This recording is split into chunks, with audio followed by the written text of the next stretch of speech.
은 1201.5원을 기록했습니다. 이어서 오늘의 주요 스포츠 소식 문영규 기자가 전합니다. 여자 탁구의 샛별 신유빈이 올해 열리는 항저우 아시안게임에 나가지 못하게 됐습니다. 대한탁구협회는 오늘 신유빈이 부상으로 2022년도 국가대표 최종 선발전에 출전하지 않는다고 밝혔습니다. 선발전 불참으로 신유빈은 오는 4월 중국 청두에서 열리는 단체전 세계선수권과 9월 개막하는 항저우 아시안게임에 출전할 수 없게 됐습니다. 신유빈은 지난해 하반기 손목 피로골절 부상을 당했고 이후 재활에 힘썼지만 아직 완전히 회복하지 못한 것으로 알려졌습니다. 프로축구 FC서울의 지도자 제의를 거절하고 현역 연장을 선언했던 박주영이 울산에 합류할 가능성이 커졌습니다. 울산 현대팀 관계자는 박주영과 현재 협상 중이며 영입을 긍정적으로 검토하고 있다고 밝혔습니다. 또 박주영이 연봉 등 처우를 구단에 백지 위임해 빠르면 이번 주 안으로 협상이 마무리될 수도 있다고 전했습니다. 지난 시즌을 끝으로 FC서울과의 인연을 끝낸 박주영이 옛 스승 홍명보 감독 밑에서 부활에 성공할지도 주목됩니다. 토트넘의 손흥민이 프리미어리그 이달의 선수 후보에 선정돼 통산 4번째 수상에 도전합니다. 손흥민은 지난해 12월 4경기 연속골 등의 활약을 펼쳐 리그 사무국이 선정한 이달의 선수 후보에 올랐습니다. KBS 뉴스 문영규입니다. 오늘 밤에는 전국이 대체로 맑겠습니다. 내일은 전국이 맑다가 오전부터 차차 흐려지겠습니다. 경기 북부와 동부, 강원 영서, 충북 북부에는 밤부터 모레 새벽 사이에 1cm 안팎의 눈이 내리겠고 그 밖에 중부지방과 경북 북부 내륙에는 눈발이 날리거나 빗방울이 떨어지겠습니다. KBS 1라디오 저녁종합뉴스 아나운서 박소현, 남현종이었습니다.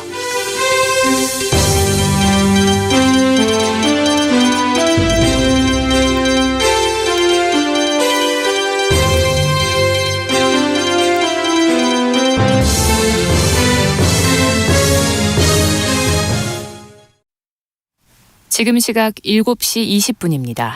KBS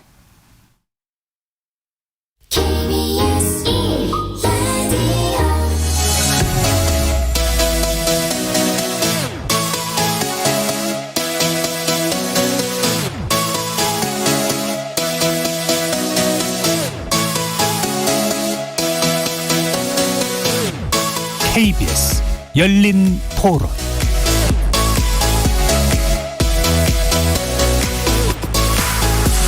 안녕하십니까. KBS 열린 토론 정준희입니다.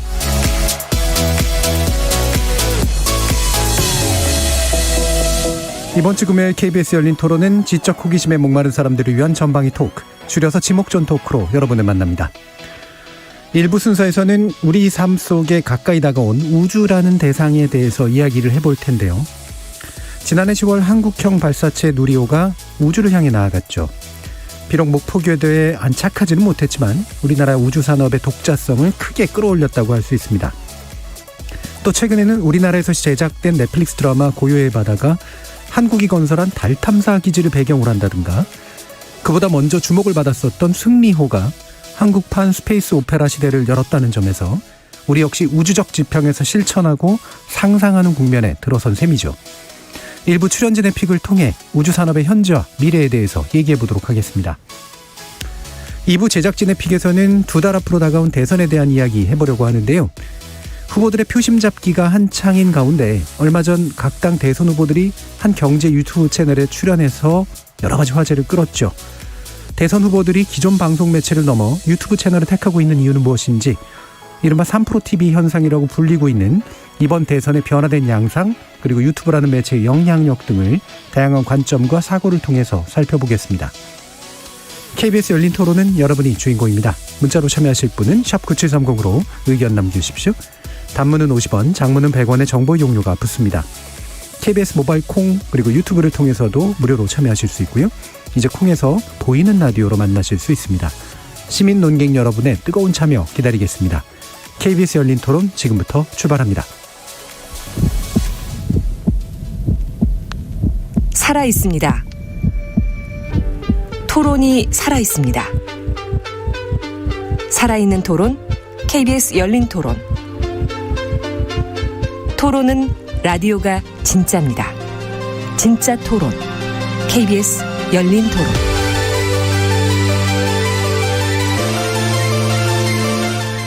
오늘 함께해 주시는 분들 소개하겠습니다. 나라를 걱정하는 물리학자 이종필 건국대 교수 나오셨습니다. 안녕하세요. 이종필입니다.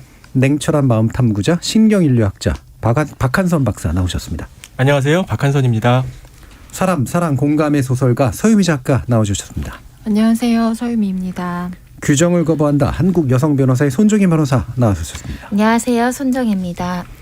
물리학자, 신경인류학자, 소설가, 법률 전문가까지 각기 다른 전공, 개성, 지식을 가지신 네 분의 출연자와 함께 만들어가는 지적 호기심에 목마른 사람들을 위한 전방위 토크, 줄여서 지목전 토크, 출연자의 픽부터 시작해보겠습니다. KBS 열린 토론. 저는 나중에 우주에서 결혼식을 할 수 있게 됐으면 좋겠어요. 이번에 넷플릭스에서 런칭한 그 한국 드라마도 있는 걸로 알고 있거든요. 공유가 나온 고유의 바다. 한국에서 반응이 상당히 좋다라는 얘기를 들은 것도 있고, 요즘에 대선 후보들도 이제 우주에 대한 공약도 발표하고 그런 것들 보면은 예전에 비해서 요즘에 우주에 대한 관심 또는 이제 그런 것들을 반증하는 게 아닌가 싶은 생각이 좀 있습니다. 노리오는 그래도 실패했지만 다들 많이 노력하는 것 같아요.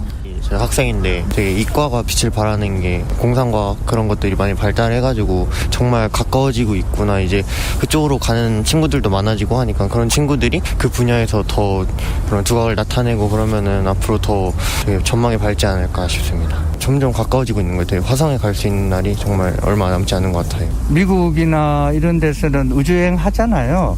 빌 게이츠도 하고 해서 이제 뭐 금액이 사실 뭐 우주에서 10분 있다가 내려오는데 뭐 수십억 들고 1억 몇천만 원씩 들고 하는데, 뭐 늦어도 한 20년 이내로 이제 우주여행 시대가 진짜 개막될 거라고 저는 그렇게 생각해요. 예, 우주에 관련된 이야기 누가 골라주셨을지 뻔히 아시죠? 우리 물리학자이신 이종필 교수님께서 가져오셨는데, 아까 청취자분 중에 보면 되게 해맑은 목소리로 우주에서 결혼했으면 좋겠다 이런 얘기를 하시는데, 결혼이 그렇게 좋은 일이 아닐 수도 있다는 생각을 하실 수도 있는데, 한번 말씀 주시죠. 왜 가져오셨을까? 저는 그 71년에 태어나서 이제 아폴로 세대거든요. 예, 그렇죠. 예. 제 또래 아마 그 친구들은 대부분 그 달 착륙 관련 소식들, 네, 아폴로 네. 우주선, 뭐 세턴 로켓 이런 걸로 어릴 때 이제 우주에 대한 꿈과 희망을 키워왔던 세대고. 네. 물리학자 대신 혹시 영향이 미치죠? 네, 영향을 그렇죠. 많이. 그런 것 때문에 이제 그 당시에 뭐 동네 꼬마들의 한 80%의 장래희망이 과학자였고. 그렇죠. 저도 과학자였었어요. 네. 네. 여전히 지금 나이가 뭐 50 이렇게 되더라도 그때의 그 꿈과 희망이 아직도 네. 이렇게 좀 남아 있고, 그것의 원천이 됐던 게 이제 우주로 나가는 거였거든요. 그래서 옛날에는 우리 세대는 이렇게 남의 나라에서 우주선 쏘고 이런 네. 거 보고 이제 꿈을 키웠다면, 이제는 지금 자라나는 세대들은 우리나라에서 직접 이제 우주로 진출하는 그런 모습들을 보면서 꿈을 또 키워나갈 수 있지 않을까. 저는 예. 그게 굉장히 좀 중요한 변화 중에 하나일 것 같고, 마침 작년에 보면은 전 세계적으로 우주와 관련된 여러 이벤트들이 있었어요. 우리나라는 물론 이제 다들 아시겠지만 누리호가 이제 어떤 분의 실패라고 이제 하셨는데, 저는 이제 거의 뭐 99% 성공이라고 생각을 그렇죠. 합니다만, 네. 그런 뭐 큰 일도 있었고, 그다음에 작년 초부터 사실 이제 화성 탐사선, 미국의 퍼서비어런스라든지 중국의 태논이라든지 이런 게 갔었고, 그리고 민간 우주에 이제 또 청취자분 말씀하셨는데, 뭐 최초로 그 민간인 우주 여행을 했었고, 뭐 이제 그게 버진 갤렉틱이나 블루 오리진 스페이스X나 민간 회사들이 실제로 그런 일들을 이제 진행하고 있는 상황이고요. 그리고 작년 11월 달에는 또 이거 정말 SF 같은 일인데, 그 지구 근처를 지나가는 소행성에 이제 그 위성을, 우주선을 보내가지고 충돌시켜서 경로를 바꾸려고 하는 네, 그런 우주선을 쏜 적이 있었어요. 그래서 이거는 정말 그 SF가 사이언스 픽션의 사이언스 팩트가 되는, 그렇죠. 이런 게 아닌가. 사실 이 말이 나온 게 2014년에 로제타라는 해성 탐사선이 있습니다. 얘가 해성에 가서 그 필레라는 착륙 로봇을 착륙시켰을 때, 제가 그때 그 실시간 이제 영상을 인터넷으로 봤는데, 그 관계자분이 이제 감격스럽게 했던 말이 이제 사이언스 픽션의 사이언스 팩트가 됐다. 그게 벌써 7년, 8년 전에 이제 이야기거든요. 근데 그런 일들이 정말로 이제는 비일비재하게 벌어지는 때이고, 그리고 작년 크리스마스 때는 또 이제 그 과학계에서 굉장히 관심 많이 가지고 있던 제임스 우주 망원경도 지금 발사를 했고, 그런 일들이 올해에도 이제 쭉쭉 이렇게 이어지고 있으니까 우주에 관해서 우리가 많은 관심을 가지고 또 좀 꿈과 희망을 가지고 새해 뭔가 좀 이렇게 기분 좋은 일로 시작했으면 하는 마음에서 이 주제를 골랐습니다. 예. 그러면 이게 저는 제임스 웹 망원경 얘기를 하실려나 해서 원래는 처음엔 그런 생각도 했었거든요. 예. 그 부분에 대해서도 또 뭐 이렇게 좀 흥분되고 그러진 않으세요? 이거는 2007년인가 그때 이제 발사될 거라고 막 그랬었는데, 원래는 지금 떠 있는 것 중에 허블 망원경이 이제 유명하죠. 근데 허블 망원경은 이제 저궤도를 돌고 있고 가시관성 영역을 주로 이제 보는 건데, 제임스 웹 망원경은 150만 킬로미터 멀리 떨어져 있는 라그랑주 포인트라고 하는 점에 있었어요. 가게 돼 있어요. 그러니까 지구와 태양을 등지고 이제 심우주를 보는 겁니다. 근데 얘는 이제 그 적외선에 좀 특화되어 있는 그런 기구이고, 그리고 반사경도 굉장히 이제 그 허블 망원경보다 2배 이상 크고 뭐 해상도도 100배 더 크고, 그래서 초기 우주의 모습, 뭐 별이나 은하가 만들어질 때의 모습, 과학자들도 출생의 비밀 좋아해요. 출생의 늘 과학자들 하는 게 출생의 비밀 따지는 건데, 별과 은하의 출생의 비밀이 뭘까? 그 다음에 이제 뭐 외계 행성에 뭐 생명체 있지 않을까, 이런 걸 조사하는데, 그러니까 옛날에 못 보던 어떤 그 시야를 확보해 준다는 점에서 굉장히 과학자들이 이제 관심을 가지고 이제 보게 되는 망원경이죠. 적외선이 특화되는 게 이게 굉장히 오랜 시간 동안에 걸쳐 가지고 오다 보면은 이제 점점 분산돼서 적외선화 되니까 굉장히 멀리 있는 데서 이제 오는 거는 우주가 팽창했기 때문에 이 파장이 늘어져 가지고 이제 길어져서 적외선 파장을 많이 보이게 되죠. 자, 이렇게 우주에 관련된 사건들이 국내외로 굉장히 많고, 특히나 저는 굉장히 중요한 현상은 우주를 우리의 상상의 무대, 실천의 무대로 만들고 있는 게 이제 굉장히 달라진 면인 것 같은데, 이 중에서 그래도 자연과학이나 공학에 그나마 좀 더 가까우신 분은 우리 박한선 박사님이잖아요. 다른 두 분은 이제 상상의 영역에서 얘기하면 좋을 것 같고, 실천의 영역에서 좀 관심이 있으세요? 근데 사실 저는 별 관련 없습니다. 고등학교 때 이과였다? 뭐 이 정도. 근데 우주에는 관심이 많습니다.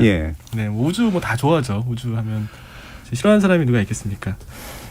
저는 줄베른 소설 지구에서 달까지라는 소설을 초등학교 때 열심히 읽었던 기억이 나는데요.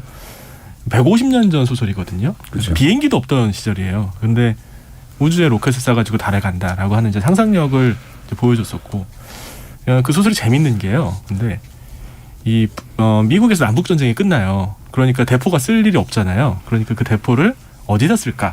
이러다가 이제 각국이 돈을 모아가지고 달에 가자. 그래서 거기다 에너지를 쓰거든요. 이 우주 탐험, 이제 우주 개발도 비슷한 것 같아요. 사실 우리들이 힘이 나오면 그럼 싸우고 치고받고 싸우는 게 인간의 본성이거든요. 근데 그런 그 부정적인 에너지를 이 새로운 곳을 탐험하고 탐색하고 또 나아가는 그런 긍정적인 에너지로 바꿀 수 있는 게 바로 이 우주 개발인 것 같고요. 그래서 그 어떤 영역보다도 이 우주 개발은 각국 간의 협력, 이게 잘 이루어지고 있는 분야고, 또 그걸 통해 가지고 교류도 많이 하고, 또 아까 교수님 말씀하셨던 것처럼 아이들한테 꿈과 희망도 주고, 긍정적인 의미가 있는 것 같아서 이 고요의 바다를 비롯해서 한국에서는 우주선도 제대로 없지만 이런 식의 콘텐츠가 나오는 것도 기쁜 일이라고 생각합니다. 거의 최초의 영화급에 해당하는 게 이제 그 달로 가는 그 장면을 그린 상상의 영화였었잖아요. 그게 대포로 쏴가지고 달에다 보내는 이제 그런. 그 대포가 이제 달 얼굴에 딱 맞고. 그렇죠. 이런 아주 유명한 그림이었죠. 그래서 이렇게 이제 우주라고 하는 게 한 100여 년, 물론 그전에는 이제 별의 형식으로 이제 신화화돼 있었지만, 한 100년에서 150년 전부터 이제 나름대로 과학의 관점에서 우주를 현실의 어떤 것으로 끌어들이려고 하는 그런 일들이 되게 많았는데, 상당히 많은 부분은 여전히 이제 상상의 영역 속에서 많이 다뤄져 왔어요. 서유미 작가님은 그쪽으로 다루시는 분은 물론 아니긴 합니다만, 우주가 실제로 상상력의 근원이나 뭐 이런 뭔가 자극이 좀 되세요? 저한테 다 외계어 같이 들려요.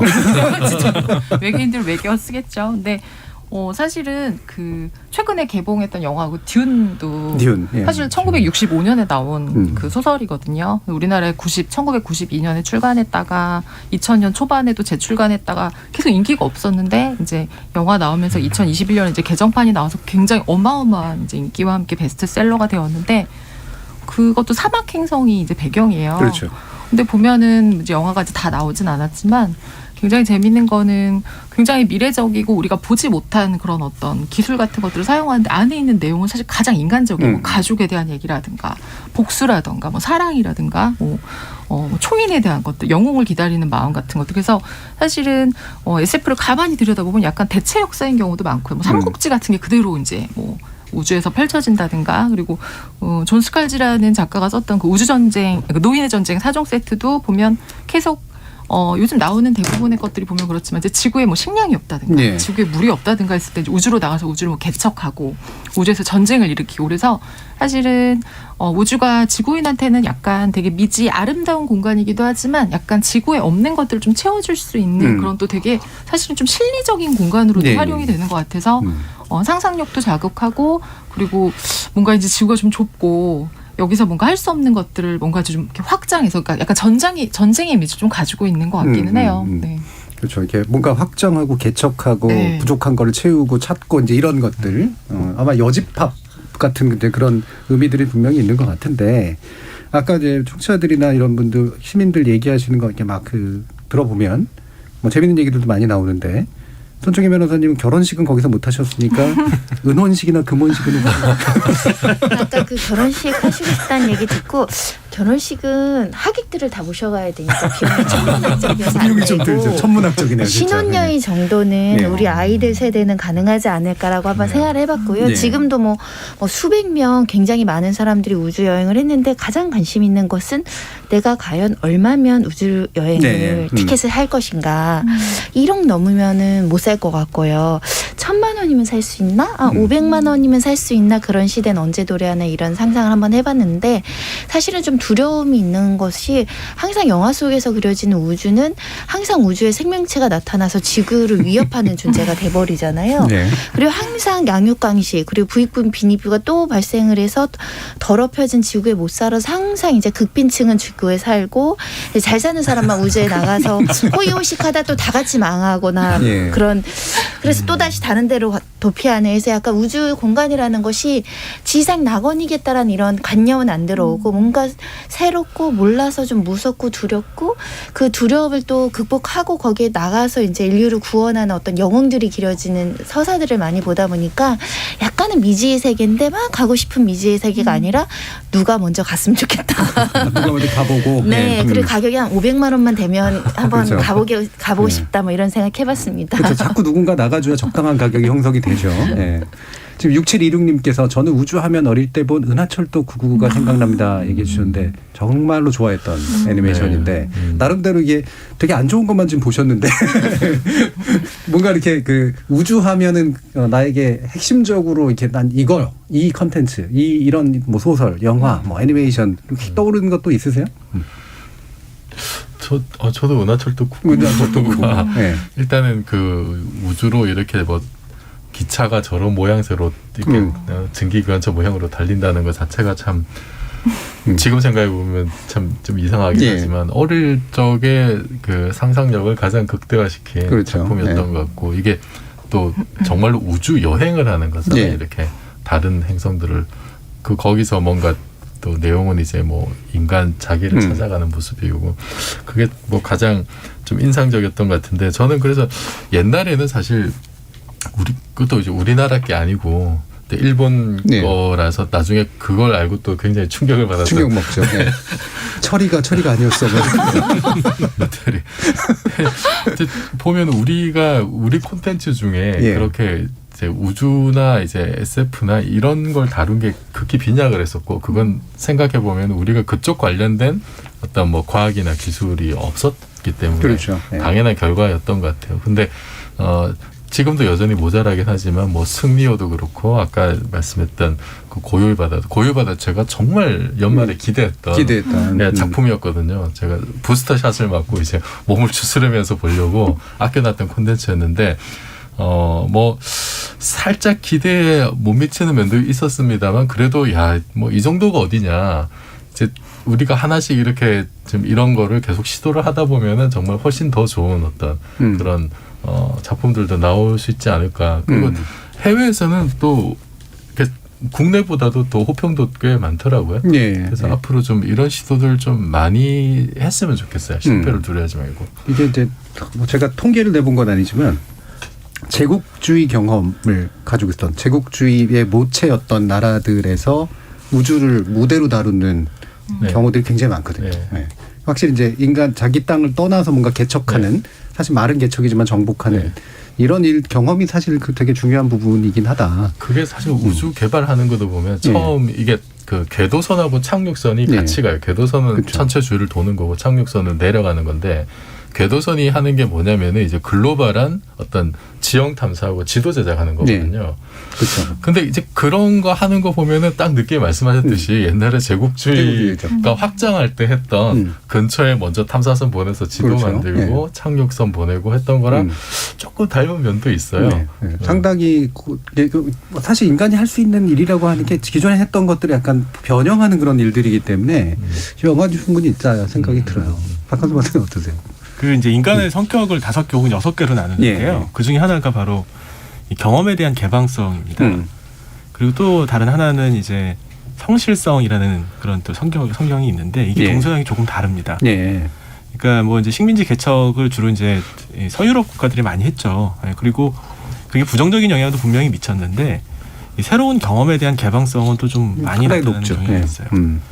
이제 유전자 중에서 DRD4 유전자라고 있는데 그 유전자하고 관련이 있는 걸로 알려져 있고 실제로 유목민들은 이게 많이 발현이 되고 이 정착 생활을 오래 했던 민족은 이게 좀 적게 나타나는 경우가 있습니다. 이제 새로운 곳을 개척하고 사람들이 살지 않았던 곳에 이주하고 그런 걸 통해 가지고 큰 이득을 누렸던 역사적인 경험들이 유전에도 반영이 되고 물론 문화에는 더 많이 반영이 되겠죠. 근데 한국은 그런 경험이 좀 두드러지지가 않거든요. 그래서 이정필 교수님 말씀하셨던 것처럼 우리나라에서 이런 SF 영화도 찍고 또 우주선도 누리호도 만들고 뭐 이러는 거 굉장히 즐거운 일인데 사실 한국인들의 반응은 그렇게까지 열렬하지는 않은 것 같아요.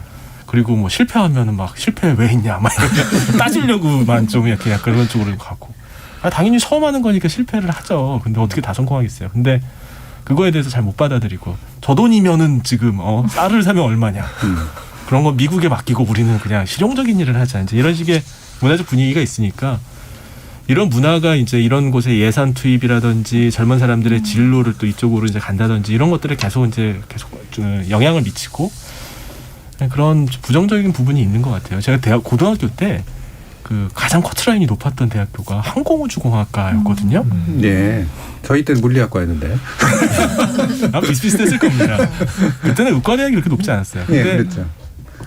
별로 안 좋았어요. 정말 그쪽으로 갔던 친구들이 왜 갔지? 막 이러고. 물리학과도 그래요? 그때 뜨는 과 가면 안 돼. 최소 10년 뒤로 가야. 그렇죠. 지금 황운규 님이 탄소 저감, 탄소 중립하자면서 비행기 대비 수십 배 탄소를 뿜는 우주 로켓 개발이라니 좀 앞뒤가 안 맞는 세상 같습니다. 전 우주여행 반대입니다. 라는 말씀 주셨고요. 세상 만지고님은 우주여행 비용이 너무 비쌉니다. 저는 메타버스 VR 버전으로 우주여행 나오면 경험하고 싶네요라는 또 말씀 주셨어요. 이게 실제로 이 탄소 중립하고는 굉장히 거리가 멀다. 어떻게 보세요? 뭐 좀 타당한 지적인 것 같아요. 그렇죠. 근데 아마 전체적으로 봤을 때는 글쎄 이게 치명적인 부분까지는 아닌 것 같은데 뭐 다른 부분에서 일단 많이 줄이고 근데 뭐 탄소 이렇게 포집 기술이라든지 다른 기술도 좀 커버를 해야 될 것 같고 당분간 다른 추진체나 탄소를 쓰지 않는 추진체가 나오면 참 좋겠지만 그거는 뭐 글쎄 당분간 쉬운 일은 아닐 것 같고 좀 그건 또 감수를 하면서 다른 부분에서 탄소를 줄이려 노력을 더 해야 되지 않을까 싶습니다. 뭐 반중력 장치 이런 걸 활용하는 옛날에 그 SF 같은 데 많이 나오는 이런 거. 천공에서 라피트 해본 비행석 같은 게 있죠. 그래서 이렇게 지금 얘기들 들어보면은 뭐 사이님 같은 경우에는 기분 좋게 이 우주 달라나 이런 얘기를 하니까 좋은데 미래에는 어떤 신비로운 일이 일어날까요? 또는 아델라님 같은 경우에는 KBS 과학 다큐인 키스 더 유니버스를 보고 어릴 적 상상으로만 존재했던 일이 미래가 아닌 현실에 실제로 벌어지구나 싶어서 상당히 놀랐어요라는 말도 주셔서 어떤 분들은 굉장히 좀 이렇게 흥분하면서 되게 좋고 기분 좋고 막 이런데 또 어떤 분들은 우려하고 걱정하고 막 이런 상황들이에요. 아까는 남들이 먼저 좀 했으면 좋겠다 이런 얘기했는데 현실성 여기서 부딪히는 문제 어떻게 생각하세요? 현실 될 것 같아요. 왜냐하면 사실은 마치 영화나 드라마 속에 나오는 주인공이나 그 기술력을 마치 과학자들이 따라하는 것처럼 이렇게 비슷하게 현실 재현되는 경우들이 종종 있었던 상황이었기 때문에 지만 수십 년 전에 이미 말씀하신 대로 우주여행이 나왔다면 앞으로 최소 20-30년 안에 정말 이런 과시화된 우리가 실생활에서 뭔가 우주를 체험할 수 있는 것들이 나오지 않을까 한번 생각을 해봤고요. 우려되는 점 되게 많다고 했는데 그래도 좀 기대되는 걸 말씀드리면 뭔가 신문물이 우주 그 탐사 계획으로부터 나올 것 같아요. 뭐 일론 머스크라든가 지금 세계적인 부호들이 지금 돈을 막 투자하고 있는데 신선한 공기가 부족한 이 시대에 우주에서 신선한 공기를 만드는 방법, 물을 만드는 방법, 상용화될 수 있는 기술 뭐 이런 각종의 아이디어들이 많이 튀어나올 것 같아서 좀 그런 점들은 기대를 해보죠. 네. 고요한 바다의 월수 혹시 잘 모르시나 보네요. 아직 못 봤어요. 네. 딱 보니까 월수 위험합니다. 스포는 좀 방지하고요. 어떠세요? 서유미 작가님은 이런 약간 우려 쪽에 가까우세요? 아니면 기대 쪽에 좀 가까우세요? 저는 그러니까 큰 그림으로는 기대하는데 저 개인적으로는 아까 지구에 남는 극빈층 될 것 같은데 네, 모두가 다 이제 나갈 때 마치 우리가 우리나라에만 있다가 그 해외여행을 막 다닐 때 국내 여행만 해본 사람과 해외여행 해본 사람들이 막 나뉘어서 어느 그렇죠. 나라에 가니까 뭐가 정말 있더라 이런 얘기 했던 것처럼 이제 정말 우주를 갈 수 있는 뭐 달이든 화성이든 어디든 갈 수 있는 사람들이 이제 가서 보고 오면 이 세계 안에서도 그런 것들이 또 나뉠 것 같아요. 그렇죠. 우주를 경험해 본 자와 우주를 경험하지 않고 지구만 아는 자 이렇게 나뉠 것 같아서 그것도 되게 재밌을 것 같고요. 저는 아마 지구에 남으려는 사람일 것 같고 굉장히 꿈꾸면서 그러나 언젠가 아마 정말 많은 사람들이 가면 저도 이제 따라서 아마 가지 않을까 입석 정도로 가지 않을까. 근데 지금은 글쎄 모르겠어요. 저는 사실 우주라는 게 감이 잘 안 잡혀요. 우리가 뭐 그렇잖아요. 지구가 태양계 안에 있는데 태양계 같은 것이 뭐 어마어마하게 많다라고 하는 것 자체가 사실은 감이 안 잡히고 우리 어디까지 갈 수 있는지 잘 모르고 그래서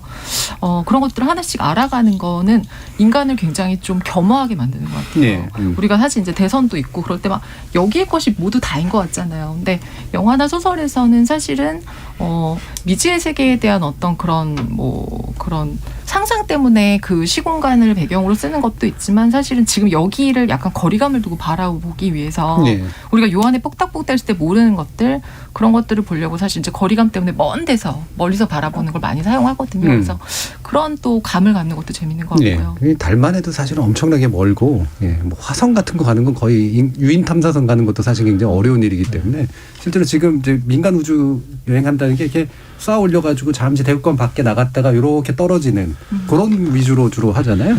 그게 제 버진 갤렉틱하고 블루 오리진 했던 게 이제 그런 식이요. 그거를 이제 준궤도 비행이라고 준궤도 비행. 말하자면은 그냥 이렇게 포물선으로 뭐 대륙간 탄도 미사일 비슷하게 타고 갔다 오는 거예요. 그래서 비행 시간도 뭐 10분 안팎입니다. 잠깐 맛보고 오는 거죠. 그리고 고도도 높지 않아요. 그래서 뭐 버진 갤렉틱이 85km고 블루 오리진이 뭐 107km 정도였는데 이게 스페이스X가 이게 둘 다 이제 작년 7월에 했던 거고 작년 9월에 스페이스X에서 이제 궤도 비행을 처음 이제 민간인 최초의 궤도 비행합니다. 궤도 비행은 지구 주위를 한 바퀴 도는 거죠. 타원 궤도로. 요게 이제 그 높이가 585km까지 올라갔어요. 우주 정거장보다도 더 높습니다, 이게. 그리고 비행 시간도 거의 사흘에 가까웠어요. 그래서 굉장히 일론 머스크가 베이조스는 블루 오리진 회장이죠. 일론 머스크는 스페이스X 회장이고 일론 머스크가 베이조스한테 했던 말이 이제 그거예요. 궤도와 스페이스를 그 차이점을 아는 게 중요하다. 그러니까 너네는 궤도 비행만 하지만 중궤도 비행만 하지만 우리는 완전히 궤도 비행을 한다. 그래서 그 블루 오리진도 이제 뭐 조만간 그 궤도 비행을 하는 어떤 그런 우주선과 상품을 내놓는다고 합니다. 그래서 일론 머스크가 이제 가장 좀 앞서 있는 그런 상태라고 이제 볼 수 있는데 박한선 박사님은 어떠세요? 이런데 우주 여행이랄까? 이런 것의 상황? 금방 될 거라고 생각합니다. 우리 해외여행 간 거 얼마 안 됐고요. 비행기 처음 나왔을 때 뭐 비행기로 해외여행 한다는 생각 누가 했겠어요. 뭐 군사적인 목적이나 과학적인 목적으로 쓴다고 했을 텐데 코로나 이전에는 뭐 매년 7억 명씩 이렇게 비행기 타고 다니고 뭐 그랬거든요. 비행기도 처음에 굉장히 위험하고 너무 비쌌거든요. 아까 손정희 변호사님께서 500만 원 되면 해외 우주여행 가겠다고 하셨는데 미국 갈 때도 비행기 값이 그 정도 네, 나오거든요. 그러니까 500은 좀 안 될 것 같고요. 어쨌든 상당히 많은 돈을 들여야 되지만 그런데도 불구하고 우리가 외국에 나가고 싶고 새로운 곳에 가고 싶어하고 그렇습니다. 이건 단지 주변 사람들하고 수다 떨 때 나도 어디 가봤어 이런 자랑하려고 하는 게 아니라 그 자체에 대한 호기심, 본성적인 욕망이 있는 거거든요. 그 이제 뭐 누구죠? 그 제프 베이조스나 일론 머스크 뭐 이런 사람들 보면 사실 우리 기준으로 보면 좀 제정신이 아닌 사람들이거든요.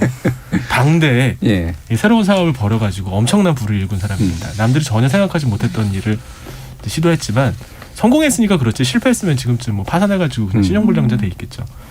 한국에서도 이제 이런 젊은 기업가들이 좀 많이 나왔으면 좋겠는데 한국의 문화가 과연 그걸 뒷받침해 줄 수 있을까? 예. 그런 건 좀 안타깝긴 합니다. 예. 그러니까 새로운 경험에 대한 개방성. 사실 이 문제 중요한데 이제 우리도 조금씩 바뀌고 있는 것 같다라는 생각은 좀 들긴 하죠. 최근에 이제 문화산업이라는 데서 많이 또 달라지기도 하고 그러니까요. 자, 지금 임주훈님께서 우주에서만큼은 인류가 서로 전쟁을 하지 않았으면 좋겠습니다라는 말씀을 주셨는데 아까 이제 그 지구에 남는 어떤 하층민의 삶에 대해서 장미 작가님이 얘기를 해주셔서 그리고 아까 손중혜 변호사님 맨 보면은 나가서도 결국 싸우고 문제 생기고 이러는 거 아니냐라고 그려진다 이제 이렇게 하는데 유엔에서 이 상황을 예측을 하는 거죠. 인간은 항상 전쟁의 어떤 그 도구로서 전쟁을 계획하고 실행하는 분들이 계시기 때문에 한 3가지 부류가 논의되는 상황으로 보여. 일단은 각국이 군사 요충화한다. 네. 가장 먼저 가서 가장 먼저 깃발 꽂고 여기 내 거다 하고 거기에 군대 배치해서 소유권 주장하면 이제 곤란하잖아요. 그래서 군사적으로 쓰지 않는 것.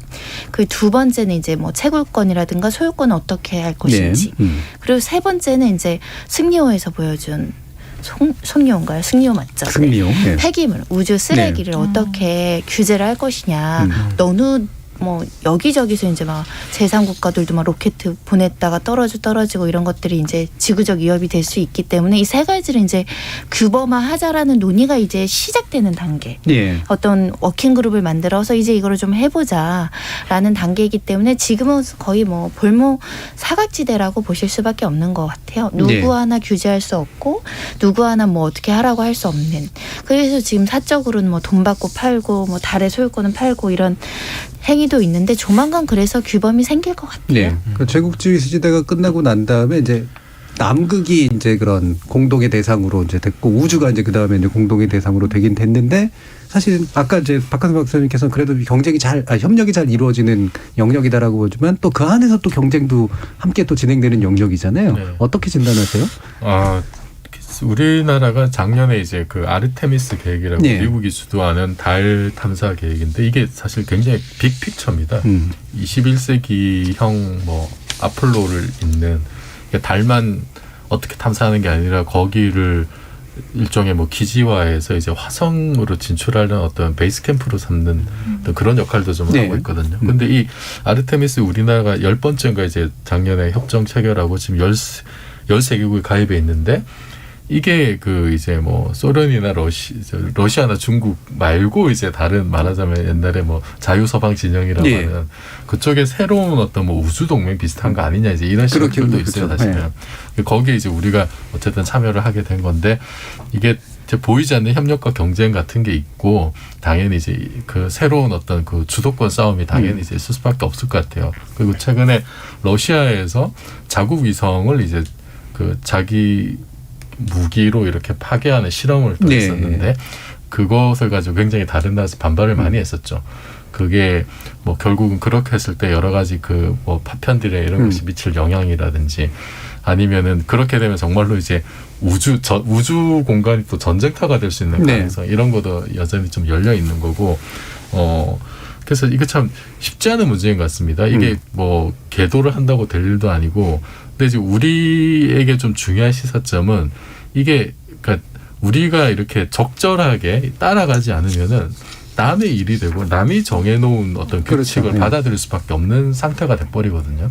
그래서 저는 이제 아르테미스 계획에 참여한 것이 어쨌든 뭐 이렇게 좀 나뉘어진 특정 동맹에 가입을 한다라는 뭐 어떤 그런 뭐 비난이나 우려가 있을 수도 있겠습니다만 어쨌든 우주 공간에서의 어떤 발언권과 책임성을 높여간다는 면에서는 굉장히 중요한 어떤 첫걸음이라고 보고요. 그리고 올해부터 사실은 이제 아르테미스 1단계 우주선도 올라가고 우리나라가 이제 달 탐사선도 이제 뭐 외국 로켓입니다만 실어서 보내고 거기에 나사의 뭐 카메라도 장착이 되고 이제 그런 식으로 사실 아르테미스 계획과 관련된 그런 일들이 직접 진행이 되고 우리가 이제 한 발 이제 걸어 나가는 어떤 상황이거든요. 그래서 좀 우리나라가 원래 이 위치가 이렇게 그 다른 아주 강력하게 대립하는 어떤 국가들 사이에서 뭔가 좀 조정의 역할도 할 수 있는 그런 기대들이 좀 이제 있잖아요. 좀 우리가 그런 역량도 한번 좀 길러보면 어떨까. 좀 새로운 어떤 협력의 어떤 모멘텀, 어떤 공간 이런 거를 좀 우리도 생각해보면 좋을 것 같습니다. 네, 그렇죠. 새로운 질서를 형성하는 데서 굳이 배제될 필요는 없고 그렇죠. 참여하고 그걸 통해서 시야도 좀 넓히고 새로운 기능도 하고 역할도 해보고 이런 건 저는 되게 중요한 일이라고 보는데 인간의 마음을 탐구하시면서 박학사님께서 이 질서가 이제 카피되는 질서로 될까 아니면 우주가 어떤 면에서 보면 인간의 질서를 새로 재구성하는 데 도움이 되는 새로운 어떤 근거가 될까 어떻게 보세요? 굉장히 어려운고 더 중요한 질문입니다. 근데 앞서 말씀드린 거하고 좀 비슷한데요. 이론 생태학에서 얘기를 하면 이 자원이 이제 꽉 차고 사람들이 이제 숫자가 개체군이 집단이 크게 불어나면 각각의 개체는 할 수 있는 일은 세 가지밖에 없어요. 첫 번째는 비용이 많이 들더라도 우두머리가 되는 전략입니다. 근데 뭐 우두머리가 되는 게 쉬운 일이 아니거든요. 두 번째는 그냥 손해를 감수하고 추종자의 역할을 하는 겁니다. 근데 이건 손해가 크고 이익이 박해요. 세 번째 전략은 그냥 떠나버리는 전략입니다. 이 세 번째 전략이 상당히 성공적인 경우들이 종종 있는데 실패 가능성도 높습니다. 뭐 아니면 도거든요. 한국이 제일 잘하는 것 중에 하나가 바로 정경유착 아니겠습니까? 네. 우리 오랜 전통이 있습니다. 네, 우리나라에도 이제 큰 회사들이 많거든요. 세계적인 회사들이 많아요. 근데 그 막대한 이익을 사회에 어떻게 환원하는지에 대해서 논란이 많은데요. 좀 발칙한 생각일 수도 있겠지만 우주 개발을 적극적으로 추진하는 기업체한테는 이걸 사회 환원에 준하는 정도로 인정을 해준다면 그냥 실패해도 된다. 이 정부 주도를 하는 거는 이제 과거의 얘기인 것 같아요. 지금 나사가 안 하고요. 나사는 그냥 전체적인 컨트롤만 하지 밑에 다 회사들이 하거든요. 한국도 그렇게 한다면 예를 들어 뭐 삼성이나 현대가 우주 개발한다. 그럼 거기에 쓰는 돈은 조금 뭐 이제 사회 환원처럼 이렇게 인정을 해준다면 정경유착의 오랜 전통을 우리가 딱 붙여가지고 금방 따라잡을 수 있지 않을까 이런. 상속세를 일부러 돌려도 된다. 네, 그렇죠. 터무니없는 생각이지만 미술품 대납 이런 것처럼. 검찰이 직권남용으로 네. 아니, 저는 그 굉장히 괜찮은 방법인 것 같아요. 네. 그러니까 미술품 좋아하시는 분들이 보통 보였던 반응하고 유사합니다. 역시 물리학자니까. 네. 어떠세요, 소유미 작가님은? 너무 좋을 것 같아요. 거기다 막 센터도 지어서 그렇죠. 네, 거기 가는 이제 1세대들. 우리 왜 예전에도 우리나라에서는 살다가 이민 가는 이민 1세대들이 있고 이제 가서 거기서 새로운 것들을 개척하는데 가면 원래 가지고 갔던 습성과 거기 있는 것들과 만나서 근데 저는 외계인이 있을까가 너무 궁금해요. 외계인을 만날 것인가 그냥 정말 다 그냥 아무런 생명체가 없는 그런 지적 생명체가 없는 것일까 너무 궁금한데 있을 텐데 있겠죠. 만나긴 어려울 거예요. 따로잖아요. 아무튼 그래서 그런 어떤 가서 또 새로운 걸 만들면서 거기에 이제 어떤 그 안에서도 막 한국인 거리, 한국인 타운 이런 걸 만들지 않을까라는 생각이 들어서 재밌을 것 같기도 하고 지금은 약간 종이 인형 같은 느낌이 있어요. 종이 인형으로 막 세트 짓고 이런 느낌이 좀 있는데 즐거운 상상인 건 분명한 것 같아요. 달 탐사기 이제 뭐 순댓국밥거리 있고 뭐 이런. 손정현 변호사님. 저는 우리 국제해양재판소 이런 거 있잖아요. 해양에서 무슨 유물 건져 올리면 소유권 누가 해야 되고 막 이런 것들 이제 재판하거든요. 국제우주재판소를 한국에 두자. 네. 우주 경찰도 있어야 되고요. 또 우주 그렇죠. 범죄자들 하면 어느 나라에서 재판관 넣을 거리 있는지를 또 쌓아야 되니까 그런 것도 조만간은 만들어지겠다. 법조 인력도 지금 우주를 대비해서 그 대기업에서 좀 교육을 시키는지 기부 체납으로 재판소 건물을 사는. 그렇죠. 네. 그 우주에 관한 기본 과학 지식을 좀 이렇게 물리학자들한테도 좀 천문학자들한테도 배우고. 그렇죠. 네, 이렇게 필요할 것 같습니다. 그렇게 이게 참 자연학 과학적이고 뭐랄까 굉장히 과학의 영역에서 다루어지는 건 분명히 기본이 돼야 되는 거고, 근데 사회가 확장이 되면 반드시 사회적인 문제들이 나서요. 이 법의 필요성이라든가 경찰의 필요성이라든가 뭐 질서의 문제 이런 게 나서기 때문에 그걸 또 어떻게 다뤄낼 것인가의 문제 이런 것도 중요한데, 제가 이 질문을 드렸던 이유는 대부분은 이제 과거의 질서, 지배 질서를 좀 반복하게 되는 경향도 일부 있지만 이게 새로운 질서를 만드는데 이제 새로운 출발점이 될 수도 있는 그런 가능성이 있어서 어떤 것들이 가능할까 한번 얘기를 나눠봤고요. 또 한 가지 이제 우리 뭐 일부 맞추기 전에 한번 얘기해 줬으면 좋겠는 게 돈룩컵 또 얼마 전에 또 나오기도 해서 아까 소행성 방어 실험 얘기하셨잖아요. 네. 이게 현실적으로 이 소행성이 우리의 인류의 생존에 위협을 줄 수 있을 가능성과 네. 그다음에 거기에 대한 대응 네. 어떻게? 1908년 6월 30일 날 이제 러시아 퉁구스카 지역에 한 지름 40m짜리 소행성이 공중 폭발한 적이 있어요. 네. 이게 2,000제곱킬로미터에 달하는 숲을 초토화시키고 야생동물 뭐 수천 마리 몰살시킨 다행히 사람이 살지 않는 지역에서 인명피해는 거의 없었는데 이게 그 40m짜리인데 히로시마급 핵무게 300배 위력이고 요거 때문에 이제 이 날을 6월 30날을 소행성의 날로 기념을 하고 있습니다.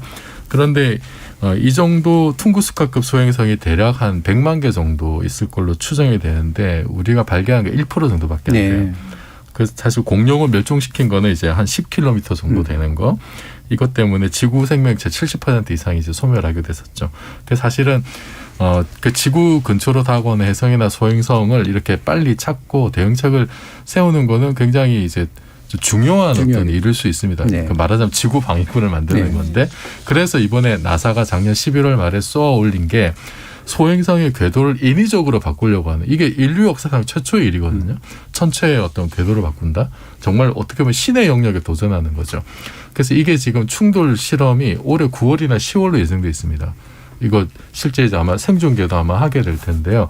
경로를 약간 바꾸는 거죠. 원래 이 행성이 지구와 충돌할 확률이 높은 건 아닙니다. 실험을 하는 거고 또 뭐 다른 방법 뭐 한 500m짜리 크기는 예를 들어서 메가톤급 핵무기를 터뜨리면 완전 박살이 난다 이런 시뮬레이션 결과가 있기도 해요. 이거는 이제 뭐 영화 아마겟돈하고 비슷한 상황이죠. 그래서 이게 정말 영화에서나 SF에서나 보던 일들이 현실에서 하나씩 이루어지는 일이고 이게 우리가 사실 그럴 능력이 없으면 그냥 이렇게 운명으로 받아들이게 되잖아요. 그런데 네. 뭔가 좀 해볼 만하면은 어떤 적극적인 어떤 현실의 문제가 되니까 저는 이것도 우리가 좀 이렇게 세계 평화를 위해서 또 할 수 있는 그쪽으로 또 역량을 좀 이렇게 개발하는 것도 지구 방위군의 일원으로서 네. 그렇게 참여하는 것도 저는 꽤 괜찮지 않을까. 우리나라도 소행성 그 지구를 지나가는 근접 천체들 많이 관측하고 있거든요. 네.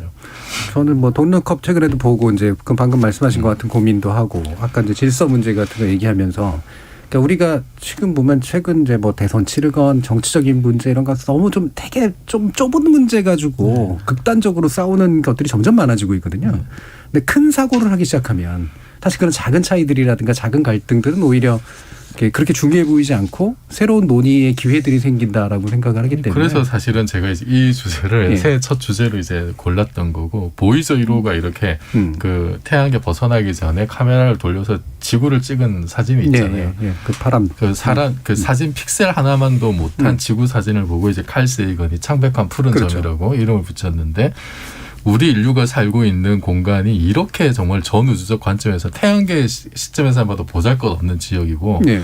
그런데 왜 우리는 저 좁은 데서 살고 있는 정말 고귀한 생명체들인데 서로 못 잡아먹고 산다리냐. 그러니까 사실 천문학을 자연을 공부를 하면은 이렇게 겸손함을 배우게 되는데 그렇죠. 저는 그래서 우리 그 지금 치열하게 싸우고 있는 대선 후보님들 창백한 푸른 사진 한번 보시고 우리가 얼마나 참 이렇게 보잘것없는 행성에 살고 있는지 좀 겸손한 마음으로 좀 더 큰 시각을 가지고 좀 정치를 해주셨으면 네. 좋겠습니다. 그러니까 저는 정치를 수긍하는 편이라 잘 싸우는 거는 괜찮은데 싸움의 어떤 내용이 좀 질이 좀 높아야 된다고 생각을 해요. 쓸데없는 거 가지고 싸우지 말고 정말로 우리가 우주 개발 어떻게 할까 말까 이거 가지고 싸우고 기후위기 어떻게 할까 말까 이런 거 가지고 싸워야 되는데 다른 걸로 싸우고 있다는 게 좀 문제가 아닌가 싶어서요. 자, 인류는 지구라는 공간 안에서 많은 꿈을 현실로 이뤄냈죠. 그리고 지구를 넘어서 우주라는 공간을 사고하기 시작했는데요. 미지의 세계에 대한 도전 정신 때문만이 아니라 에너지와 방위 산업 여러 가지 중요한 무대가 되고 있기 때문이죠. 먼 미래가 아닌 근미래와 현재의 공간으로서의 우주. 섬 아닌 섬 속에 갇혀온 우리에게도 새로운 상상과 실천의 지평이 더 크게 열리길 기대해 봅니다. 지목전 출연자의 픽은 이것으로 마무리하겠습니다. 여러분께서는 KBS 열린 토론과 함께하고 계십니다.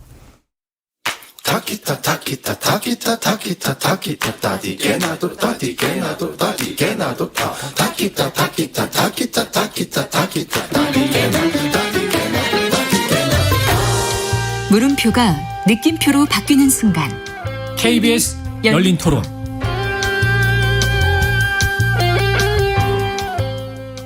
좀 신선했고요. 그런 유튜브가 가지고 있는 채널의 이미 좀 커졌으니까 또 그런 분들이 나왔다는 거잖아요. 그래서 좀 많이 매체가 변하고 있다 뭐 이런 것도 좀 느껴졌고 따로따로 개인의 의견을 얘기하고 동일한 주제에 대해서 비교가 되니까 뭐 좋은 것 같더라고요. 네. 일단 접근성이 좋지 않을까요? 요즘 같은 시대에 사람들이 다 뉴스를 챙겨보거나 대선 토론을 TV로 방송하는 것만 다 보는 건 아니니까 조금 더 쉽게 접할 수 있지 않을까? 개인적으로 일단 공중파나 이런 선거 방송들은 상대적으로 조금 규제도 있고 제약이 있으니까 좀 더 자유롭게 발언할 수 있지 않을까? 그냥 재밌었어요. 항상 핵심이 되는 게 경제잖아요. 누가 더 잘 먹고 우리나라 국민들을 위해서 잘 살게 해줄 것이냐가 핵심이잖아요. 그게 제일 중요한 대선의 평가라고 봐요. 그 공중파나 뉴스페이퍼 같은 경우는 여론을 대변하지 못한다고 생각을 해요. 다양한 의견, 유튜브라는 대한 언론들이 상당히 많아졌기 때문에 지지자들한테 보내는 메시지 아닐까요? 결정적으로 깜깜이 대선으로 가면 안 된다는 거예요. 특정 채널이 아니더라도 대선 후보들에 대해서 더 알게끔 한다는 차원에서는 긍정적이지 않나 싶거든요. 특히 뭐 3프로 같은 경우에는 구독자가 뭐 한 몇백만 된다라고 제가 들었던 것 같은데 그렇기 때문에 서로 다들 앞다퉈가지고 나가려고 한 게 아닌가 싶은데요. 지적 호기심에 목마른 사람들을 위한 전방위 토크. 신경인류학자 박한선 박사, 물리학자 이종필 건국대 상호교양대 교수, 소설가 서유미 작가, 그리고 손정혜 변호사 이렇게 네 분과 함께 하고 있는데요. 2부 제작진의 픽은 대선과 3프로TV 현상입니다. 청취자들도 또 시민들도 많은 이야기들을 해주셨지만 그리고 최근에 이게 좀 현상으로까지 얘기되면서 저도 막 여기저기서 인터뷰 요청을 하셔서 제가 인터뷰를 보통 잘 안 하는데 이거는 좀 몇 가지 말을 할 게 좀 있다 싶어서 이제 한두 마디 하기도 하고 했었어요. 근데 결국은 이 유튜브 채널들이 대선 주자들이 중시하는 영역이 됐고 실제로 대중들에게도 꽤 영향을 끼치기 시작했다. 그리고 이게 기성 매체에서는 잘 안 보이던, 원래는 예전에는 그랬으나 지금은 좀 오히려 잘 안 보이고 있는 현상이다. 근데 이게 이제 아마 문제의식의 출발점일 텐데 서유미 작가님 보셨어요? 네, 저는 3프로TV는 봤어요. 근데 어떻게 요것도 일부러 보신 건 아니고요? 거의 일부러 봤어요. 근데 뉴스 헤드라인에 되게 많이 보였는데 3프로가 나라를 구했다. 근데 저는 이게 경제 유튜브 방송인 줄 모르고 항상 원래 나라는 늘 소수가 구하지 않나 이렇게 생각하면 어떤 걸 3프로일까 그냥 생각만 하고 있다가 이제 봤었는데 약간 그 예전에 그 대선 후보들 나오는 토론 뉴스나 뭐 공중파 방송에서 했던 토론하고는 좀 방식이 달라서 그게 좀 더 좋았던 것 같은 게 보통은 이제 우르르 나오셔서 하나의 질문에 대해서 각자 이제 말을 하는 게 이제 예전의 방식이었다면 이거는 한 후보가 1시간 반 정도씩 되게 자신의 뭐 정책이라든가 여러 가지 어떤 사안에 대해서 되게 집중적으로 얘기를 하니까 이게 누구의 얘기와 비교해서 보는 게 아니라 이 사람의 생각만을 딱 되게 볼 수 있다라는 점이 되게 좋았었고 그리고 또 공중파가 아니고 이제 저는 사실 이게 3%도 너무 저 안녕하세요 뭐 2%입니다 4%입니다 너무 진지하게 하시는데 근데 약간 부드럽고 유머도 쓰시고 또 약간 놀리기도 하고 그러니까 또 그게 또 분위기가 좀 솔직해서 또 사람들이 좋지 않았나라고 하셨고 댓글들도 되게 재밌었어요. 사실 댓글을 굉장히 열심히 댓글 정말 많더라고요. 근데 댓글 보니까는 이제 그분들이 다 이게 매일 보던 뉴스에 나오는 뭐 무슨 폭로 기사나 너무 사적인 얘기들이 아니라 정말 이 사람이 하는 생각들을 보게 되니까 건설적인 얘기를 들어서 되게 좋았고 의외로 생각이 바뀌었다는 분들도 되게 많고 그것 때문에 좀 새롭게 또 부상하게 되는 후보도 생기고 그래서 아마 그런 것 때문에 나라를 구했다라고 하는 그런 말이 나오지 않았나라는 생각이 들어요. 네. 좀 아쉽게도 저희 열린 토론이 한 분씩 모셔가지고 하는 형식을 이미 했는데 그리고 내용도 충분히 괜찮았어요. 근데 결정적으로 이재명, 윤석열 후보를 아직까지 못 모셨거든요. 네. 그렇게 저는 이게 굉장히 크다고 봅니다. 그러니까 안 나오던 분을 나와서 깊이 있게 얘기를 하는 그 계기가 최근에 요때 딱 이제 터진 거죠. 그리고 원래 가지고 있던 3프로TV 물론 굉장히 자기들끼리 어떤 되게 좀 합이 좀 잘 맞는 그리고 어떤 질문의 이런 구체성도 되게 높은 이런 배경들이 있으니까 이게 아주 잘 맞아떨어진 그런 계기가 된 것 같은데 손정혜 변호사님은 보셨어요? 아니면 뭐 관심이 좀 있으셨어요? 저는 이거 논란이 되기 전에 봤어요. 그러니까 그 당일날 했으면 그 다음날 그러니까 이슈가 되기 전에 왜냐하면 갑자기 하루 만에 또는 이틀 만에 3일 만에 뭐 굉장히 기하급수적으로 본 사람들이 늘어나면서 여기저기서 이야기가 너무 많이 나와서 정독해서 봤습니다. 네, 사실은 다들 말씀하신 것처럼 토론에 목마른 것도 있었는데 기존의 방송은 어찌됐든 규제가 강하게 작동하기 때문에 기계적 균형. 알겠는데 그 똑같이 분량해야 되고 시간도 맞춰야 되고 주제도 여러 가지 해야 되고 근데 거기에 거기에 나아가서 자유롭게 한 사람에 대해서 1시간 반을 이제 관찰할 수 있는 기회가 유권자로서 주어지니까 흥미진진했다라고 말씀드릴 수 있고요. 아, 저래야지. 우리 증인신문 할 때 변호사들 증인신문 잘해야 되잖아요. 파고 들으려고 하는데 파고 들려고 맞고 그럼 되게 답답하잖아요. 파고 들 때는 진짜 끝까지 파고 들어야 진실이 나오는 건데 예. 그 프로를 보면서 아, 형식이라는 게 어떨 때는 정말 불필요하구나. 그러니까 어떤 큰 주제는 던져지었을 텐데 현장에서 이제 재반박, 재질문 또 방향 바꿔가면서 질문을 하다 보니까 그래서 좀 생동감이 있었다고 생각했던 것 같고 가장 놀라웠던 건 우리 국민들의 댓글 수준. 사실 우리가 얼마 전에 정치의 과몰입, 정치 과잉 현상 얘기했잖아요. 분명히 대권 후보가 나왔으면 댓글은 엉망진창이 돼야 정말 마땅한데 쫙 읽어보니까 다들 되게 점잖게 표현도 굉장히 절제한 댓글들이 많이 보여서 아, 그 진짜 그 정치에 과몰입하지 않고 객관적이고 중립적으로 보려는 생각을 가지신 사람들은 이런 콘텐츠를 원했던 거구나라는 생각을 해봤죠. 그렇죠. 주제가 명확하고 그다음에 거기에 대한 관심도 명확한 분들이 모여 있는 것이 또 굉장히 중요한 포인트이기도 했었죠. 그 이정필 교수님은 우연히 보시게 됐다고 들었는데. 아, 예. 그 제가 우연히 그 이제 이 방송이 나간 그 다음 날에 그 3프로 중에 한 분이 하는 이제 다른 유튜브 채널에 이제 나갈 일이 있어서 진행자를 알아보려고 막 하다가 보니까 뭐 나라를 구한 뭐가 있다 그래서 언급계를 이제 보게 됐거든요. 이제 보고 나서 다음 날 그 녹화를 하는데 제가 그분께 이렇게 저도 모르게 90도 인사를 하면서 나라를 구하신 분이라고 네, 뭐 아우라가 이렇게 쫙 보이더라고요. 그 저는 그 보면서 이제 두 분만 이렇게 이제 봤는데 그러니까 보통 TV 토론은 우리에게 익숙한 형식이기도 한데 TV 토론은 이렇게 시간이 좀 많이 주어지더라도 그냥 겉핥기식의 질의응답에서 끝나는 경우가 많잖아요. 근데 그 3프로 TV는 보니까 이렇게 한 걸음 더 들어가게 되는 거예요. 그래서 유권자들의 궁금증을 1차적인 궁금증뿐만 아니라 2차적인 궁금증까지도 좀 해결을 해줬기 때문에 굉장히 좀 폭발력이 있었다라는 생각이 들고 그리고 뭐 역대 선거를 보면은 이제 선거가 새로운 매체의 어떤 그 뭐 매체 출연을 수반하기도 하고 있던 매체의 역할을 굉장히 좀 새롭게 규정짓기도 했었는데 그러니까 2002년 같은 경우에는 이제 그때 이제 인터넷 2.0 뭐 이러면서 그 뭐 노무현 후보가 또 이제 그 덕을 좀 많이 봤다고 하고 2007년에는 그때는 이제 1인 미디어 시대가 또 만개를 뭐 했다는 얘기가 있었고 그때 사실 뭐 국내에서 이렇게 론치했던 아프리카 TV나 뭐 이제 이런 것들이 사실 주목을 받았었는데 그게 결국은 이제 유튜브가 사실은 그 역할을 대체하면서 지금 이렇게 대박을 터뜨리게 된 거죠.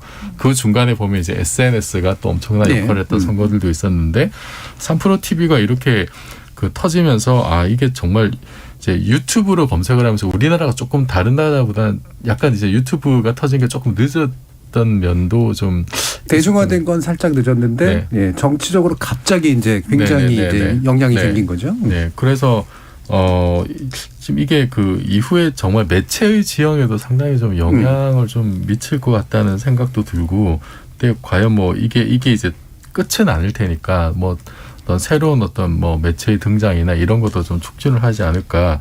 근데 어쨌든 그 유권자 입장에서는 이게 판단의 근거를 채울 수 있는 채널이 많아졌다는 점에서는 굉장히 좀 긍정적이라고. 상당히 긍정적인 현상이죠.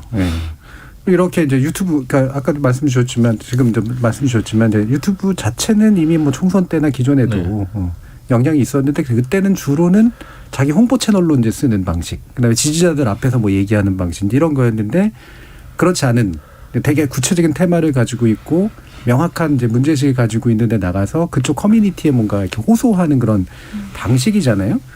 즉 정파성으로부터 약간 거리가 있는 그런 방식이었었어요. 어떻게 보셨어요, 박한석 박사님?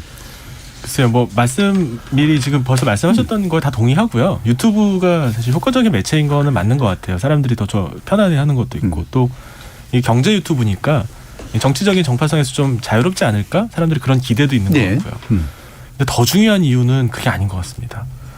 사실 저는요, 이번에 대선에 나오시는 분들이 무슨 생각하는지 잘 모르겠어요.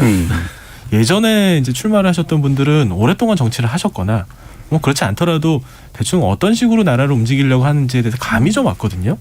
그러니까 뉴스에서도 이제 뭐 정치적인 공세라든지 뭐 가족들 주변 이야기, 도덕성 얘기 뭐 이런 얘기들을 이제 한 겁니다. 일단 이건 확실하니까 다른 부분을 검증하는 거죠. 근데 지금은요, 좀 모르겠어요. 솔직히 무슨 생각하시는 게 사람들이 이 지금 그 대선에 출마한 사람들이 정말 머릿속에 뭐가 있는지를 알고 싶어 하는데 이미지만 자꾸 보여주려고 하고 또 그냥 정치적인 공세만 하려고 하니까 어떨 때는 양쪽 얘기를 이렇게 보면 야 이거는 두 분 다 대통령을 하면 안 될 것 같은데 라는 생각이 들 정도로 너무 부정적인 정보만 많이 들어오고요. 뭐가 맞는지는 모르겠습니다. 그러한 이 갈증이 있을 때 3프로가 가장 중요한 정보를 전달해 주면서 사람들한테 좀 이제 대중들한테 좀 소구력을 좀 얻었던 것 같고요. 두 번째는 이제 경제 얘기를 많이 했는데 경제 얘기가 중요한 것 같습니다. 이 과거의 정치는 왕정이냐 공화정이냐 거대 이데올로기 가지고 싸우고 막 그랬는데 지금은 사실 뭐 진보다 보수다 뭐 이런 이제 거 뭐 이렇게 좀 나눠져 있지만 사실 이미지고 실제로 보면 정책이 그렇게 큰 차이가 없거든요. 사람들한테 피부에 와닿는 거는 이제 경제 정책, 사람들의 실생활에 관련된 건데 그런 이야기들을 많이 한 게 또 주요했던 것 같습니다. 정치 그리고 발전하면은 경제 그리고 더 발전하면 문화. 사람들의 관심사가 좀 지나가게 되고 지금은 사람들이 경제에 관심이 많지만 이제 10년 후, 20년 후의 대선엔 대선 후보들이 문화에 대해서 어떤 입장을 가지고 있는지에 대해서 사람들이 또 관심 가지는 시대가 오지도 않을까. 그렇게 생각합니다. 그러니까 부족했던 부분을 잘 짚어서 이제 갈증을 해소시켜준 그런 측면들에 대해서 얘기해 주셨는데 김정훈님께서 저는 3프로 TV는 안 받고 열린토론 대선 후보표는 경선 때부터 다 들었습니다. 근데 1시간은 좀 짧았습니다라는 말씀을 주셨어요. 그다음에 K6561님이 3프로는 후보의 식견과 인격이 자연스럽게 드러난 아주 좋은 계기였죠라는 말씀도 주셨는데 이렇게 이제 기성 언론들이 뭐랄까요 너무 좀 부정적이다 긍정적이다 문제만은 분명히 아닌 것 같고 자기들은 되게 중요하다고 생각하는데 알고 보면 그게 대중들에게서 그렇게 중요한 문제가 아니었을 수도 있는 것들을 기존의 관습으로 너무 지나치게 몰입해버린 그런 면들도 있었던 것 같고 그다음에 그러면 이제 보통은 이렇게 답을 하거든요. 근데 우리도 정책 검증 다 하려고 그러고 뭐 이렇게 깊이 있게 하려고 그러는데 그건 또 사람들이 안 봐요. 또 이런 식의 이제 하소연을 한단 말이에요. 그러면 이제 그거는 잘못해서 안 보는 측면들이 있는 거죠. 그러니까 정확하게 궁금한 것들을 잘 풀고 뭔가 이렇게 잘 짚어줬으면은 그게 정책을 얘기했건 아닌 걸 얘기했건 간에 큰 차이는 아니었을 것 같은데 그 부분이 결정적으로 좀 부족한 영역들이 좀 있었다라고 생각을 하는데 자 그래서 기존 매체하고는 어떤 점이 핵심적으로 달랐다고 보세요? 일단 방송법이나 이제 방송 관련해서 이제 선거법에서는 일단 다양한 주제를 하게끔 되어 있고 특히 이제 기계적 균형이라고 말씀드렸는데 혹시 누구에게 발언을 더 주게 되면 그게 편파적인 방송이 되니까 그 하나부터 둘까지 그 형식을 미리 조율을 한다라는 거죠. 방송은 생방송이지만 거기에 짜여진 틀 자체는 이미 만들어진 거기 때문에 생동감 있게 어떤 주제가 얘기했을 때 그 주제에서 다시 반론을 제기하고 이렇게 자연스럽게 얘기할 수 있는 구조가 아니다 보니까 사람들이 조금 식상하다 이렇게 봤던 건 아닐까 생각이 들고 아마 3프로 TV가 이걸 기획했을 때 이렇게 폭발력이 있을 거라고 생각을 못했을 겁니다. 그렇죠. 그래서 아마 굉장히 준비도 간소하게 했을 개연성이 있거든요. 그래서 후보들도 나왔을 개연성이 있어요. 그런데 의외로 사람들이 이런 자유로운 형식이 이게 훨씬 더 그 사람을 진솔하게 알 수 있는 기회야라고 이제 떠올린 것 같아서 사실 지금도 뭐 지상파라든가 종편, 케이블 모두 다 이 포맷으로 할 수 있죠. 그러니까 정식 이제 선관위에서 이제 관리하는 방송 토론이 아니라면. 근데 책임이라는 게 따르니까 방송에서 항상 제가 2012년에 아직도 잊혀지지 않는데 박근혜 대통령이 한 3번의 이제 토론을 하셨을 거예요. 그때 진행했던 사람이 엄청 욕을 많이 먹었던 적이 있어요. 근데 사실은 뭐 별거 아닌데 이 사람을 지지하시는 분은 이분한테 조금 불리한 질문을 했다 그러면 엄청 가서 막 비판하고 하니까 그런 부분들에 대해서 조금 방송사가 위축되어 있는 거 아니냐 그런 생각도 한번 해봤고요. 이걸 계기로 조금 자유로운 포맷으로 한번 하는 것을 용기 있게 아마 방송사에서 책임지는 분들이 해주실 것 같고 후보들도 이게 더 효과적이네 해서 또 할 것 같아서 3프로 전과 후의 대선 토론은 방향이 많이 바뀔 것 같습니다. 저는 사실 개인적으로 위축돼 있지 않는데 제작진들은 굉장히 힘들어합니다. 여러 가지 어려움들이 많거든요. 실제로 섭외 과정에서 어려움들. 우리 열린 토론뿐만 아니라 뭐 다른 TV 토론이라든가 이런 것들도 전략적으로 일부러 배제하거나 안 나오는 경우 있고 일부러 고생시키는 경우도 굉장히 많고 요구 사항도 엄청나게 많고 그런데 이런 유튜브 쪽에서는 사실 상대적으로 아마 그것이 적었을 거라고 분명히 짐작이 되거든요. 근데 이제는 아마 많아질 거예요. 제가 볼 때는 앞으로는. 이게 이제 메이저가 되어가는 어떤 과정에서 생기는 그런 문제라고 저는 생각을 하는데, 자, 이게 과거에는 그래도 이제 그런 어떤 미디어 이벤트라고 부르는, 그러니까 눈에 어떤 기억이 좀 되는 그런 어떤 이벤트들이 좀 있었잖아요. 뭐 예를 들어 만철수 후보 같은 경우에 갑철수, 뭐 그다음에 MB 아바타 이런 식의 장면이라든가, 박근혜 전 후보 같은 경우에는 문재인 그 후보하고 이제 막 싸우면서 나왔다. 내가 대통령 되면 다 할 겁니다라든가, 뭐 이정희 후보가 그때 했던 그런 어떤 인상적인 장면들이라든가, 요번엔 아직은 뭐 명확하게 나오진 않아서 모르겠지만, 뭐 기존에 또는 요번에 뭐 나름대로 다른 어떤 미디어 이벤트로 기억나는 것도 있으세요? 저는 예전에 그 개그맨 이경규 씨가 그 김대중 대통령하고 박근혜 이제 대통령이 이제 그 전에 대통령이 아니었었죠. 찾아가가지고 집에 가서 막 이제 개그도 걸고 그 프로그램 했던 게 기억이 나요. 그때는 이제 우리 그렇게 높은 정치인들은 사실 우리하고 거리감이 상당히 있었게만 느껴졌고 그랬는데 굉장히 잘하면서 그 약간의 좀 일반인하고 조금 다른 삶이면서 조금 가깝기도 하고 그런 약간 파열에서 느껴지는 그런 재미 이런 게 있었고 이런 게 좀 가까워지는 느낌이 좋던 것 같거든요. 근데 정치인들이 이제 이런 게 효과적이라는 사실을 너무 잘 알고 너무 많이 남용을 하셔서 요즘은 가끔 보면 정치인들이 개그맨 같아요. 개그맨보다 더 많이 웃기려고 하고 막 그런 분들이 인기 끌고 하니까 이것도 이제 적당한 선까지만 가야지 너무 많이 가면 안 되겠다 이런 생각도 듭니다. 그러니까 이게 신선한 단계가 있고 신선한 단계 지나면 금방 굉장히 좀 이렇게 좀 지겨워지기도 하고 좀 너무한다 싶기도 하고 이러죠. 그래서 올해도 그렇고 최근에 좀 예능 참 많이들 나왔는데 생각만큼 소기의 성과를 거둔 것 같지는 않아요. 아니 그 이제 예능은 이렇게 각 잡고 나오는 게 아니어서 그 후보에 말씀하셨듯이 범접하기 힘든 분들의 일상을 볼 수 있을 거다라는 기대감을 보는데 사실은 알고 보면은 이제 그 대부분도 연출된 거고 준비된 거고. 그러니까 옛날에는 너무 이제 그런 일상의 모습을 볼 기회가 없으니까 어느 정도 연출되더라도 감수하고 보는데 지금은 뭐 그렇지 않은 거고 이제 거꾸로 3프로 TV가 그렇게 폭발력이 있었던 것은 연출되지 않은 자연스러운 모습 오히려 거기서 드러나는 어떤 후보들의 진짜 어떤 뭐 실력이라면 실력 뭐 자질 이런 것들이 이제 거기서 묻어나는 자연스러운 상태에서 표출되는 어떤 그런 어떤 자질과 역량을 평가할 수 있는 기회였기 때문에 그 정말 인기가 있었던 거고. 근데 만약에 뭐 지금 뭐 최고의 예능 프로에 나온다 하더라도 뭐 놀면 뭐하니 이런 데 나온다 하더라도 이렇게 연출되고 각본에 짜인 어떤 누구 말대로 해서 연기만 잘하면 되는 이제 그런 상황에서는 더 이상은 좀 이렇게 그 대중의 어떤 지지를 받기는 어려울 것 같습니다. 많이 또 이제 미디어 환경도 바뀌었고 이미 또 많이 또 본 것들이 있어서 리얼리티지만 리얼이 아니라는 거 이런 거 많이들 아시고. 그럼 서유미 작가님은 어떤 미디어 이벤트가 기억나세요? 아니면 후보들 책은 좀 읽어보셨어요?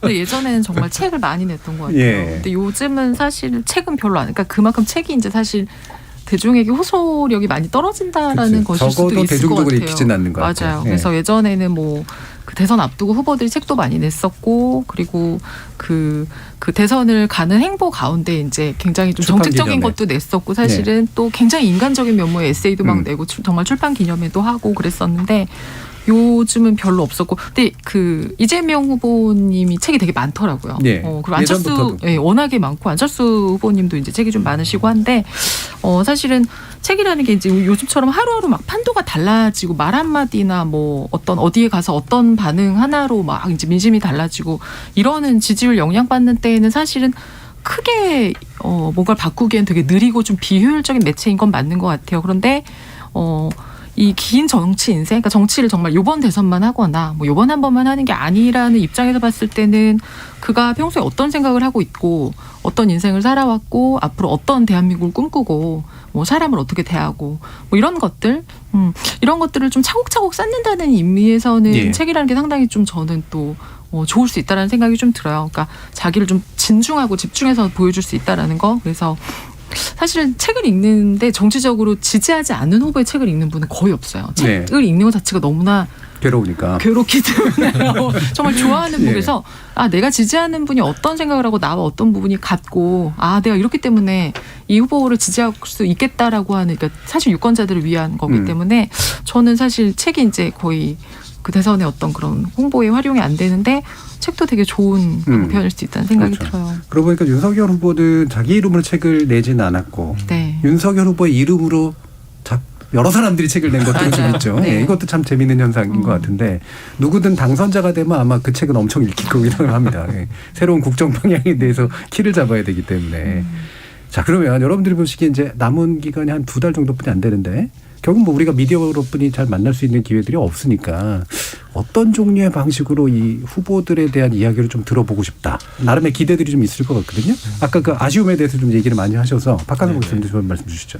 그 유튜브는요, 흥미롭게도 10대, 20대 많이 보거든요. 그리고 또 60, 70대 많이 보세요. 그렇죠. 네. 근데 저같이 이제 40대, 50대 이런 사람들은 유튜브 잘 안 봅니다. 그냥 활자화된 거에 익숙하고 좀 그래서. 근데 이제 지금 정치적인 구도는 전 정치 잘 모릅니다만 젊은 층, 이제 또 나이 드신 어르신들 이제 이런 거에 관심이 많으니까 유튜브 많이 활용할 거고 아마 유튜브의 영향력이 정점을 이제 달릴 거라고 생각을 합니다. 아울러서 페이스북이나 이런 것들도 사실 5년 전에 대선만 해도 그다지까지 많이 활용을 하시는 분이 많지 않았는데 지금은 이제 다 너도 나도 하시잖아요.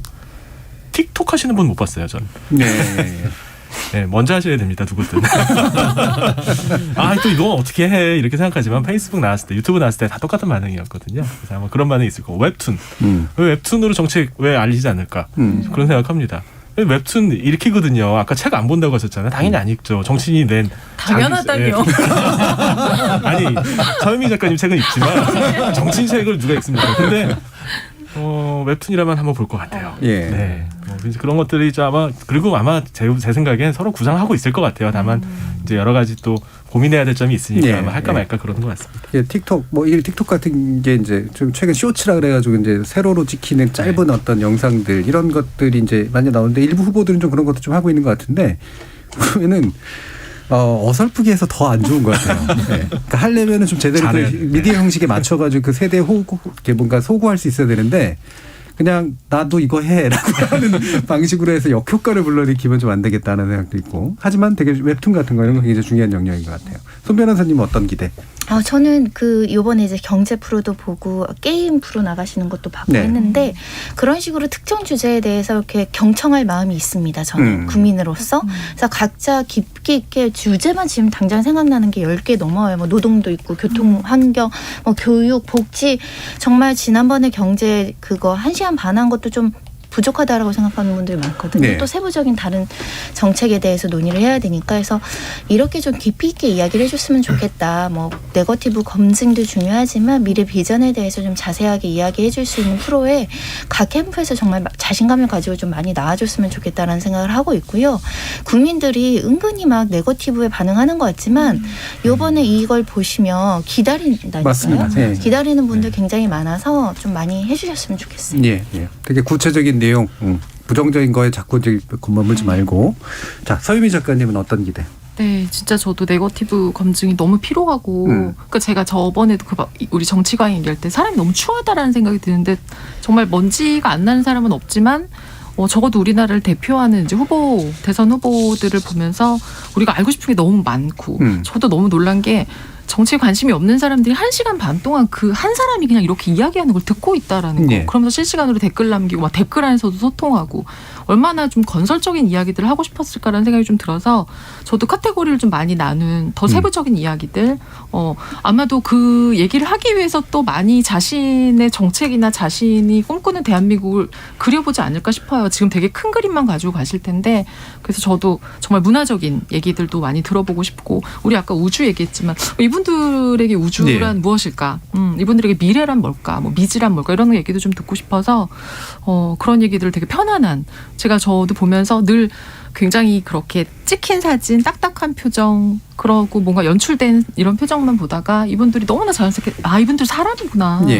너무나 자연스러운 표정으로 웃고 이야기하고 소통하고 하는 것들이 되게 좋아서 그런 것들을 좀 더 보고 싶은 마음이 있어요. 저희 열린 토론 그 더 리더를 통해서 이제 진행해온 것들이 있는데 저희도 구체적인 주제 가지고 이재명, 윤석열 후보님도 나와주시면 좋을 것 같고 제가 볼 땐 지목전 토크 한 자리 비워가지고 이렇게 하시는 것도 괜찮을 것 같아요. 하루는 이제 심리학으로, 하루는 물리학으로.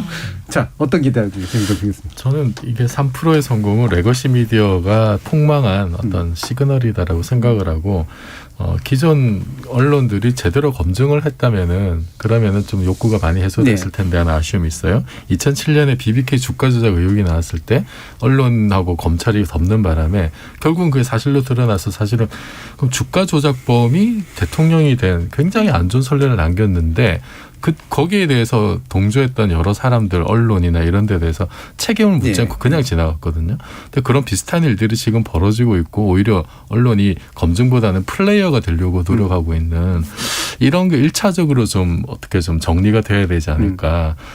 그러면은 좀 역할 분담, 기존 미디어와 새 미디어 간의 어떤 역할 분담하면서 새 미디어는 좀 더 발랄하고 정말 그 다른 쪽으로 좀 더 많은 가능성들이 열리지 않을까 싶습니다. 그러니까 뭔가 새로운 내용을 주는 쪽과 그다음에 엄밀히 이제 이렇게 들여다보고 파보고 해야 되는 부정한 것들에 대한 어떤 검증 이런 것. KBS가 좀 더 열심히 해주셨으면 좋겠어요. 알겠습니다. 예, 열심히 하시리라고 기대해 봅니다. 자, KBS 열린 토론 격주 금요일로 만나고 있는 지목전 토크. 오늘은 우주 문제 그리고 대선과 3프로 TV 현상 가지고 얘기 나눠봤는데요.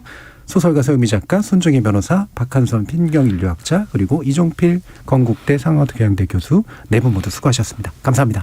감사합니다. 새로운 매체가 기존 질서의 균열을 일으키는 경우는 사실 드물지 않게 발생합니다. 멀리는 구텐베르크 혁명이라고 불리는 인쇄술의 등장에서부터 가까이는 흔히 OTT라고 부르는 동영상 스트리밍 서비스도 있죠. 대선을 둘러싼 여론의 흐름에 유튜브 채널이 미치는 영향을 미치는 현상, 이걸 기성미디어의 몰락이라고 보는 이도 있겠지만 저는 권력의 부분적 이동 혹은 분산에 가깝다고 판단을 합니다. 기존 질서의 빈틈이 가시화되는 계기라는 건데요. 영향력이란 마치 바람 같은 것이어서 내가 잘났다고 그래서 손에 쥐었다고 생각하는 순간 그걸 빠져나가서 어딘가로 이동하기 마련입니다. 지금까지 KBS 열린 토론 정준이었습니다.